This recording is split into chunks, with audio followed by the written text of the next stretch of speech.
3 tahun yang lalu ketika ada rapat internal di sebuah lembaga negara yang saya hadir, saya membuat kesimpulan yang dipublikasi di dalam media sosial Bosman beberapa hari setelahnya. Dengan terang-terangan Bosman mengatakan untuk aplikasi layanan transportasi, maka Grab adalah pemenangnya. Gojek akan beralih ke payment system, yaitu fokus ke GoPay-nya. Inilah informasi di tahun 2017, jauh sebelum semua terjadi seperti sekarang ini. Pertengahan tahun 2020 kemarin, di masa COVID yang membuat work from home di wilayah kota besar, Bosman meluncurkan gosip bahwa Facebook bukan media sosial nomor 1 di tahun 2025. Bahkan bisa hanya setengah pengguna aktifnya dibandingkan sekarang. Dan pemenangnya nanti adalah TikTok. Di November 2020, Elon Musk oleh Bosman dikatakan akan menjadi orang kaya nomor 1 di dunia. Dan sebaiknya invest di usaha Elon Musk yang miliki atau dia kelola. Semua ini hanya prediksi bisnis yang bisa dibaca dari tren. Kalahnya Trump mengecewakan saya. Tapi memang politik banyak unsur di dalam menganalisa,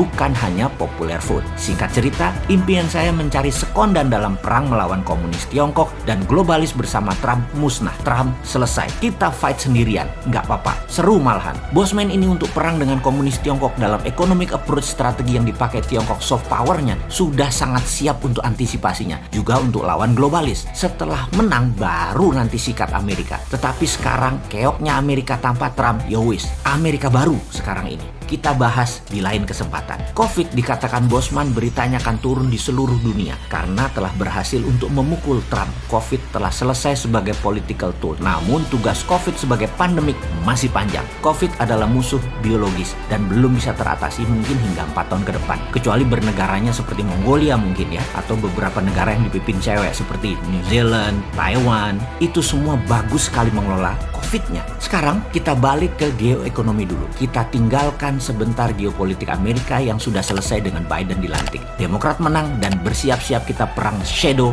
versi baru. Kita diskusi tentang matinya Facebook juga WA, bagian dari kerajaan Mark Zuckerberg. Namun bukan membuat Mark jadi miskin. Dia menurut saya akan seperti GoPay, fokus di financial inklusi. Libra, mata uang digitalnya, itu akan dia fokuskan karena pasti akan menguntungkan 10 kali lebih banyak untungnya dari Facebook dan WA jika dijumlahkan. Jadi kita yang biasa mengiklankan menggunakan Facebook Ads, IG Ads, nanti siap-siap jadi garing, siap-siap sepi dan boros. Tidak efektif, tidak seefektif dulu dibandingkan kita mengiklan di YouTube dan TikTok. Juga akan hidup kembali Google Ads dengan SEO versi barunya, Search Engine Optimizer-nya. Kesimpulan, kalau dalam 3 tahun yang lalu si Sontoloyo ini mengatakan bahwa dalam tingkat ASEAN, Grab is the winner dalam aplikasi transportasi, kemudian Gojek geser ke GoPay sebagai MVP atau most valuable produk mereka, bukan online transportation lagi, dan GoPay the winner di e-money. Maka sekarang iklan berbayar, tempat pebisnis beriklan akan dimenangkan oleh TikTok dan YouTube, mengalahkan FB Ads dan IG Ads. Mark Zuckerberg pasti akan mempivot bisnis FB ke Libra dengan segera,